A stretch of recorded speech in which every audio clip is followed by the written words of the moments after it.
La teología ha perdido su puesto, pero distintas teleologías se disputan el vacío. Sin embargo, todas tienen en común algo: el progreso de la historia que conduce a un fin de libertad y realización humana es responsabilidad exclusiva del mundo adulto. 3. Adolescentes. 14 de diciembre de 2018. Se cierra la cumbre del clima de la ONU, que se había inaugurado 12 días antes. La última intervención queda a cargo de Greta Thunberg, una adolescente sueca de 15 años. Se dirige así a los líderes de 200 países. Ustedes no son lo suficientemente maduros como para decir las cosas como son. Incluso esa carga nos la dejan a nosotros, los niños. A continuación agrega que el mundo adulto está robando el futuro de los niños. Los adultos, señalados por el dedo acusador del adolescente, no tienen mejor idea que irrumpir en un estruendoso aplauso. De inmediato, la viralidad. La adolescente fue encumbrada en un abrir y cerrar de ojos como un ícono mundial por todos los medios de comunicación. Un año después fue coronada por la revista Time como personaje del año. Importantes políticos, generalmente de izquierdas, se encargaron a su vez de difundir el caso de esta niña, tan valiente como pura, que se enfrentaba al corrompido mundo de los adultos.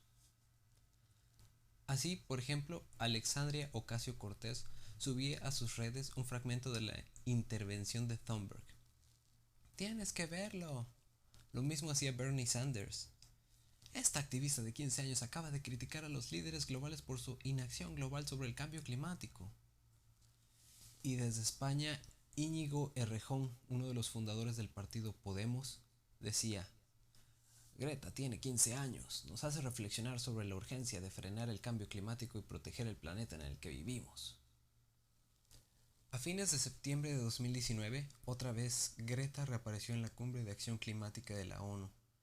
Los adultos le preguntan frente a las cámaras como si estuvieran frente a un auténtico genio: ¿cuál es tu mensaje para los líderes mundiales hoy? La adolescente responde: mi mensaje es que los estaremos vigilando. Está todo mal. Yo no debería estar aquí. Debería estar en la escuela, al otro lado del océano. Me han robado mis sueños y mi infancia con sus palabras vacías. De nuevo, los mismos adultos acusados aplauden, difunden, tuitean, postean y se hacen eco a lo largo y ancho del mundo a través de la prensa global. Terminando noviembre del mismo año, la misma Puber dirá en medios de comunicación que niños y jóvenes de todo el mundo han hecho huelgas por el clima que han conmovido al mundo adulto. Nos están invitando a hablar en los corredores del poder. En las Naciones Unidas hablamos ante una sala llena de líderes mundiales.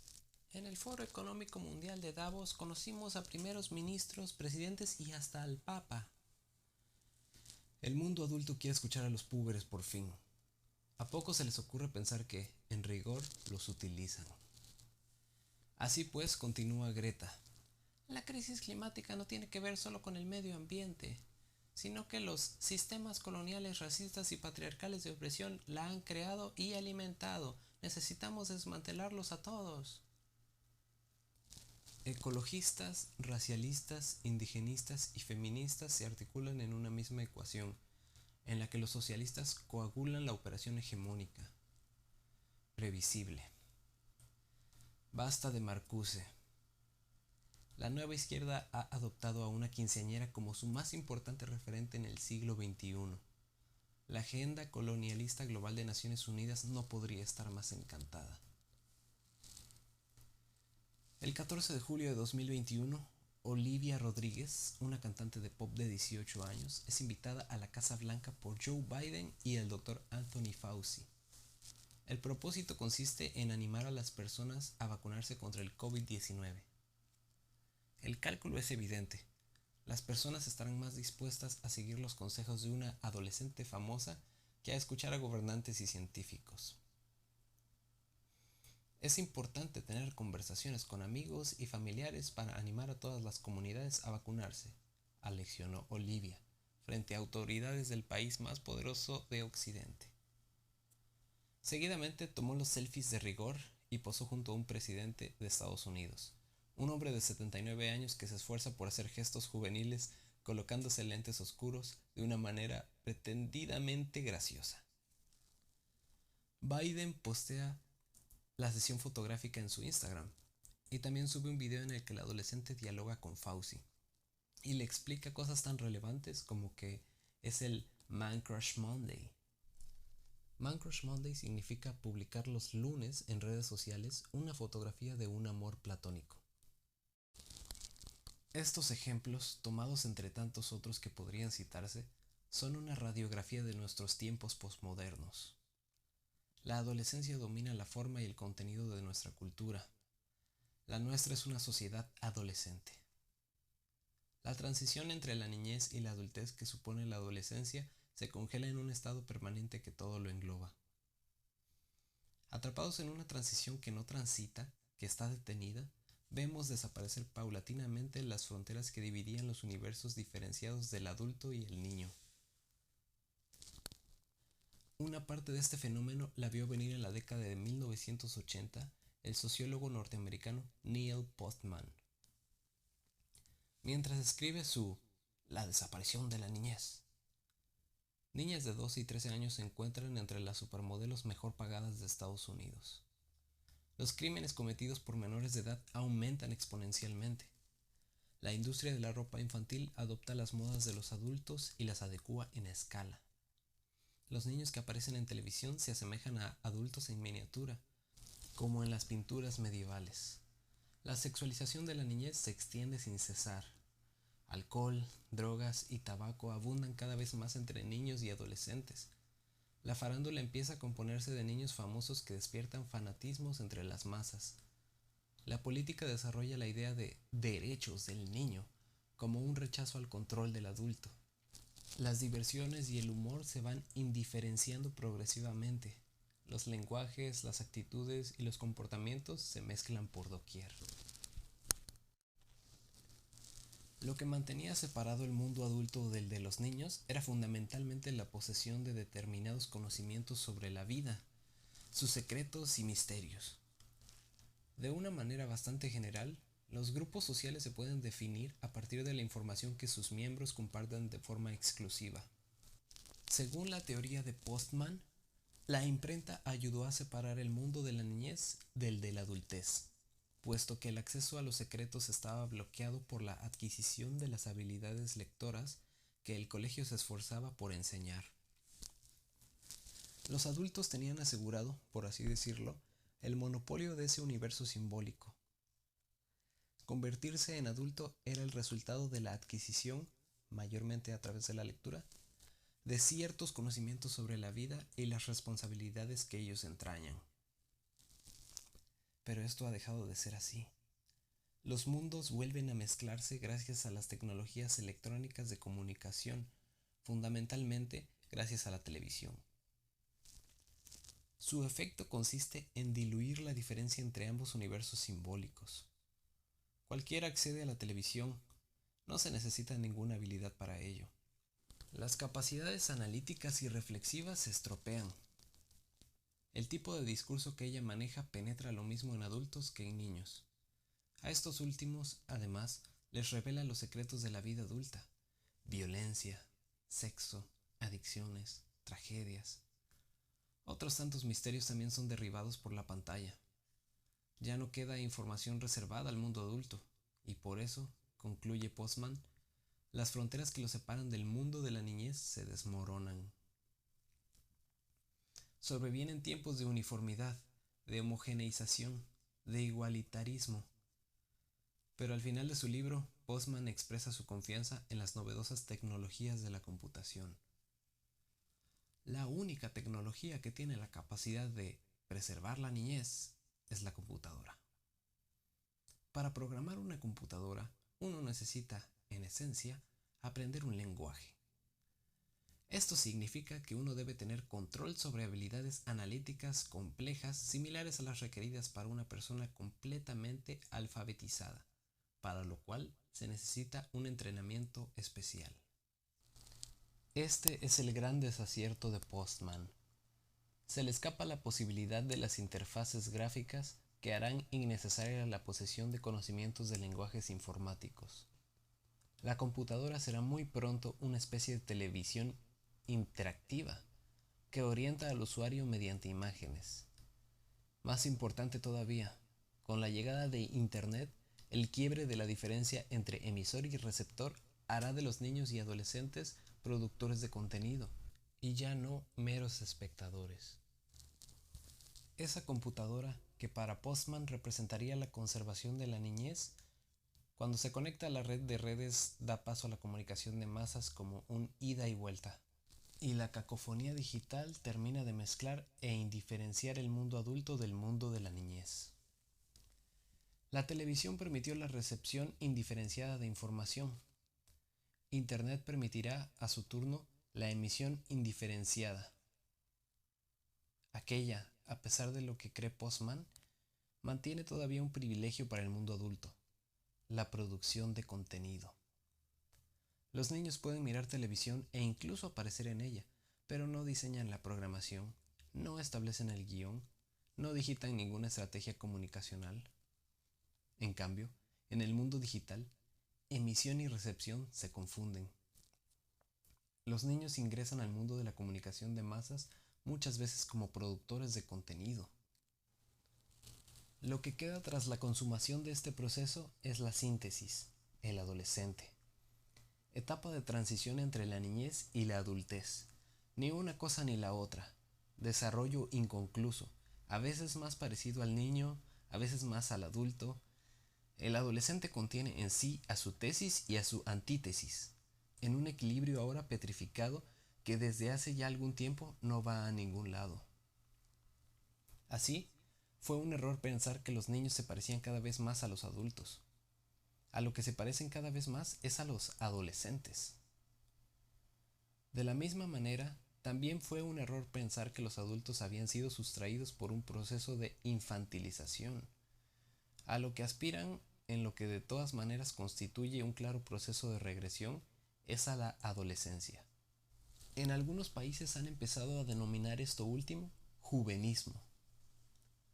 Lo adolescente es lo indiferenciado, lo que todavía no ha llegado a ser aquello a lo que tiende, pero que ya ha abandonado el lugar en el que se encontraba.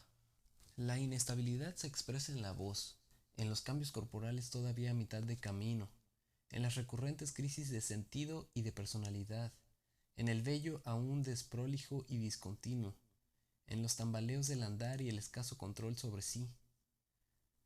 La autonomía, si bien se reclama, aún no coagula. Le falta responsabilidad que viene aparejada al autogobierno. Lo adolescente adolece, sufre la carencia de esa llegada que estabiliza lo que se es.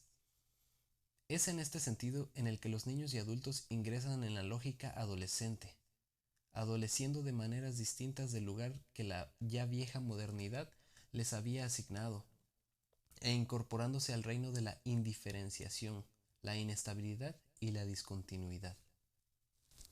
Los procesos de masificación, que todo lo uniformizan, llegan ahora al extremo de hacer estallar incluso las diferencias entre las etapas de la vida, hundiéndonos aún más en el infierno de lo igual. Nuestra sociedad digital es una sociedad adolescéntrica. El adultocentrismo, tan propio de la modernidad industrial, ha quedado atrás en la historia. Quien fija la forma y el contenido de la cultura hoy es el adolescente, porque domina los dispositivos que la determinan. Los medios digitales han sido cruciales para lograr este efecto. Encuentran en el adolescente su mejor usuario. Las características psíquicas y culturales de estos últimos se articulan bien con los requerimientos del mundo digital. Pasión por lo nuevo, adaptabilidad tecnológica prácticamente automática, compulsión publicitaria de la propia vida, deseo irrefrenable de ser visto, inestabilidad entre la necesidad de pertenencia y la de una individualidad auténtica, crisis identitarias recurrentes, valores y gustos efímeros. No es casualidad que quienes en mayor medida utilicen las redes sociales y mejor se desenvuelvan en el mundo online sean los adolescentes. Por empezar, fueron ellos sus mentores. Mark Zuckerberg tenía 19 años cuando ideó Facebook. Tampoco es casualidad que, cuando una red social pasa a ser utilizada mayormente por adultos, pierde de inmediato su popularidad, como ocurrió con el mismo Facebook. En los últimos tiempos, a los adolescentes se los ha empezado a designar como nativos digitales. Los números son elocuentes. El 40% de los adolescentes argentinos de entre 13 y 17 años pasa las 24 horas del día conectado a Internet. El 50% permanece conectado hasta la hora de dormir y solamente uno de cada 10 navega menos de 3 horas diarias. El 98% de los adolescentes en Argentina tienen al menos un perfil en alguna red social. En Estados Unidos, ya en 2018, el 95% de los adolescentes poseía un teléfono inteligente. Además, el 80% duerme con ellos, el 50% no desconecta sus dispositivos jamás y usa 4 pantallas al mismo tiempo. En promedio, los adolescentes norteamericanos envían 500 mensajes diarios a través de los sistemas digitales. En la Unión Europea, a su vez, el 94% de los jóvenes usa diariamente Internet, frente al 77% de la población general. Asimismo, la brecha en el uso de las redes sociales para el año 2019 fue del 30% en favor de los jóvenes frente a los adultos. Este tipo de datos lleva a una socióloga a afirmar que Internet es la actividad más importante en la vida de los adolescentes. Visto desde otro ángulo, que los adolescentes sean nativos digitales solo puede significar que los adultos son extranjeros digitales en un mundo regido por Internet. Un neurocientífico francés se escandalizaba en el año 2019 tras haber estudiado distintos números en torno al tiempo que los jóvenes occidentales le dedican al uso de las pantallas. A partir de los 2 años de edad, los niños de los países occidentales se pasan casi 3 horas diarias de media delante de las pantallas. Entre los 8 y los 12 años, esa cifra asciende hasta alcanzar prácticamente las 4 horas y 45 minutos. Entre los 13 y los 18 años, el consumo roza ya las 6 horas y 45 minutos. La informática resulta en general mucho más fácil de dominar para la juventud que para los adultos. Son los jóvenes los que suelen configurar los dispositivos de sus padres, instalar aplicaciones y enseñarles a usarlas. La asignatura informática en la escuela carece hoy de utilidad real. Los alumnos superan a los maestros antes del comienzo mismo de las clases. Así, la brecha etaria en asuntos informáticos es más que significativa.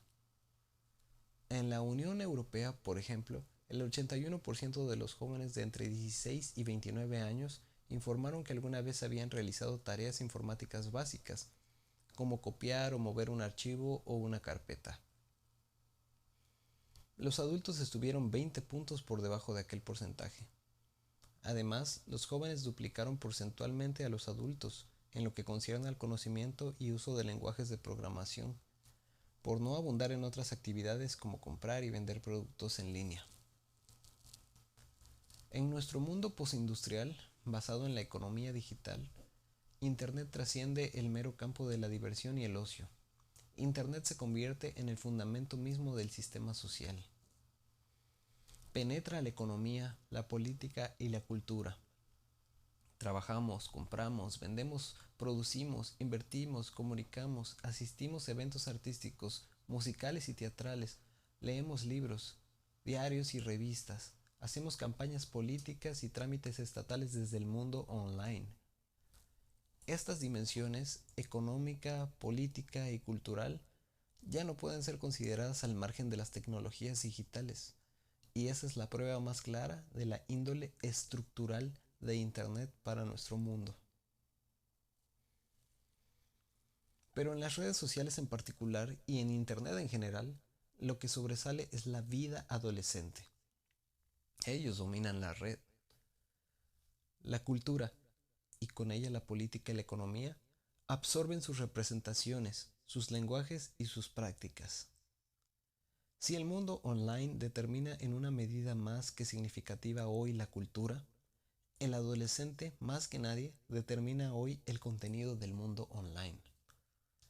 En un mundo con centro en los adultos, cuya cultura era más o menos lineal y continua, eran estos los poseedores de los secretos y los misterios que se iban develando poco a poco a los niños en su proceso de maduración. Todo lo opuesto ocurre en nuestro mundo, tan discontinuo y rupturista, en el que los adultos no enseñan, sino que imitan y buscan desesperadamente desentrañar los secretos de los más jóvenes. Adviene entonces una ideología adolescéntrica que hace creer que los jóvenes crean un mundo de la nada, que sus vidas y sus conocimientos no tienen conexión alguna con el largo camino de la civilización. Desde que la cultura ya no implica ninguna acumulación, ninguna tradición, ningún atesoramiento, ninguna herencia de algo que se recibe para conservarse en alguna medida y transformarse en otra. Los secretos ya no remiten a lo que está atrás, sino a lo que está adelante. Esta es una curiosa forma de evitar una suerte de envejecimiento colectivo. La cultura ya no tiene base en largos procesos temporales que se van agregando y ajustando lentamente al cambio social, sino que se resuelve en el instante del clic. Cultura sin raíces, cultura fast food. De esta forma, la cultura ya no crece, sino que aparece de repente con los golpes de creatividad individual que modifican el entorno material y simbólico de la sociedad, hasta que éste resulte modificado, a su vez, por el próximo golpe de creatividad, y así sucesivamente. En consecuencia, desaparece la cultura como punto de encuentro de las generaciones, desaparece la cultura intergeneracional común y surge la cultura como un punto de referencia más o menos inteligible y conflictual en caótico movimiento. En la sociedad adolescente también parece cada vez más lejana la noción ilustrada de cultura, que la concebía como cultivo de las facultades del espíritu. Esto solo podría lograrse con el tiempo suficiente y con una formación cuidadosa y bien ejecutada. Rousseau logrará que Emilio sea un hombre culto terminada por fin su adolescencia. El hombre culto de Kant es el hombre ilustrado, o sea, el mayor de edad, que se ha atrevido a pensar por sí mismo. Pero hoy ya no se sabe siquiera qué significa ser culto. Este tipo de lenguaje ha sido exorcizado, paradójicamente, de la cultura. En el preciso momento en que todo ha pasado a ser cultura, nada puede seguir siéndolo en un sentido realmente significativo. Nuestra cultura del instante y el carpe diem no tiene tiempo para ningún cultivo, puesto que la duración se asemeja no al progreso, sino a la desactualización, de manera tal que todo lo que lleve tiempo genera rechazo. La cultura ha de consumirse, no cultivarse. La cultura como trabajo sobre uno mismo se desvanece. El divertimiento, y no la adquisición de ninguna autonomía, se convierte en el norte de lo cultural. Por lo mismo, ha caído la vieja división de alta cultura y baja cultura. Hoy cualquier obra de pacotilla tiene la misma estatua cultural que una obra maestra del genio humano. La sola idea de una gradación cultural despierta malestar en la mentalidad relativista e igualitarista dominante. Las jerarquías culturales han sido derrocadas por el gusto adolescente, que ya no es exclusivo de este grupo, sino que domina todo el gusto social. Lo nuevo es lo bueno, lo viejo es lo malo. Esta parece ser la única regla de lo que hoy llamamos cultura. Por donde se mire, los mundos etarios resultan difíciles de distinguir. Con pocas excepciones, Los elementos de la cultura se indiferencian y, con ello, se vuelven adolescentes. Así ocurre, por ejemplo, con el cine, que en los últimos años no ha podido ofrecer nada más que superhéroes al por mayor y películas animadas. El gusto por este tipo de películas afecta a todos por igual. No se sabe si son para niños o para adultos. Configuran, por lo tanto, un gusto adolescente.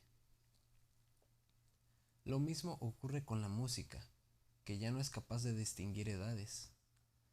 Los géneros musicales, también mezclados entre ellos en productos cada vez más uniformizados, no se vinculan a ninguna edad en particular, como hace no tanto tiempo podíamos decir que ocurría, por ejemplo, con el rock y su estrecho vínculo con la juventud.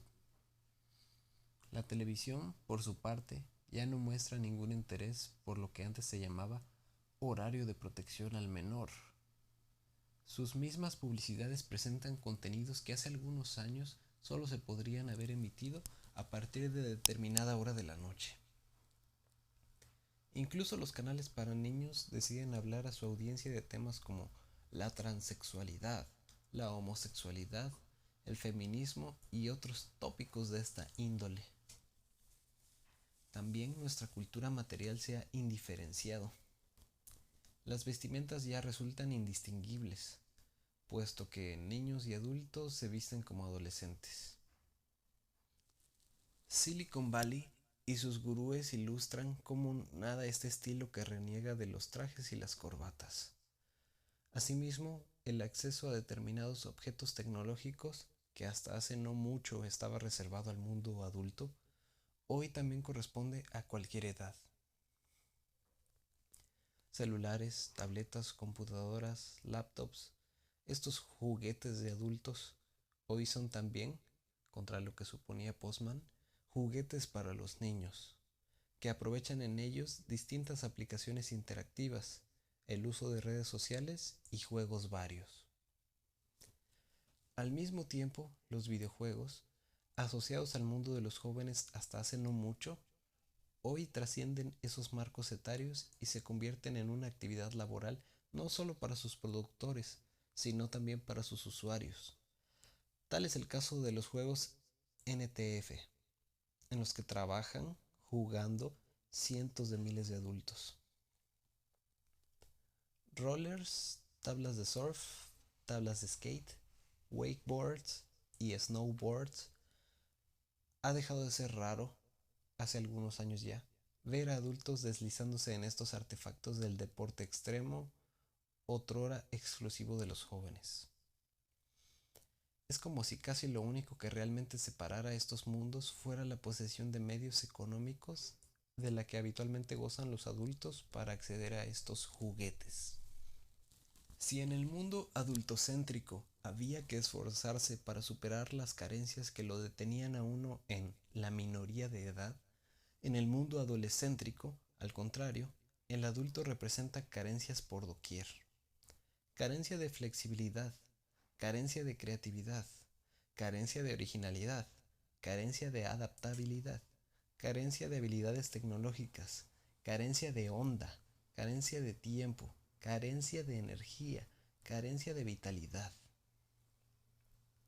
El ingreso a la adultez es cada vez menos visto como plenitud de las capacidades, de la inteligencia, de la responsabilidad y cada vez más como pérdida. Lo único que tiene a favor, cuando existe, es un mayor nivel de ingreso económico. Pero ahí están las grandes celebrities e influencers adolescentes para mostrar al mundo que es posible ser muy joven y demasiado rico. Es así como, allí donde el mundo adulto posicionaba al menor como metáfora de la carencia, el mundo adolescente coloca hoy al adulto, por regla general, en ese indecoroso lugar. Si alguna vez el niño fue concebido como un adulto incompleto, hoy el adulto es visto como un adolescente incompleto, pues le falta frescura y espontaneidad. Ni qué decir de la vejez. Si la adultez es carencia, la vejez es discapacidad y obsolescencia consumada. La mayoría de edad ya no es un valor. No hay que esforzarse por madurar, sino por detener el paso del tiempo, o, preferentemente, por lograr su marcha atrás. Lo adolescente ha sido liberado de la edad, ha trascendido los marcos fisiológicos que lo definían. De esta manera se convierte en la metáfora más apropiada de nuestra sociedad y su cultura.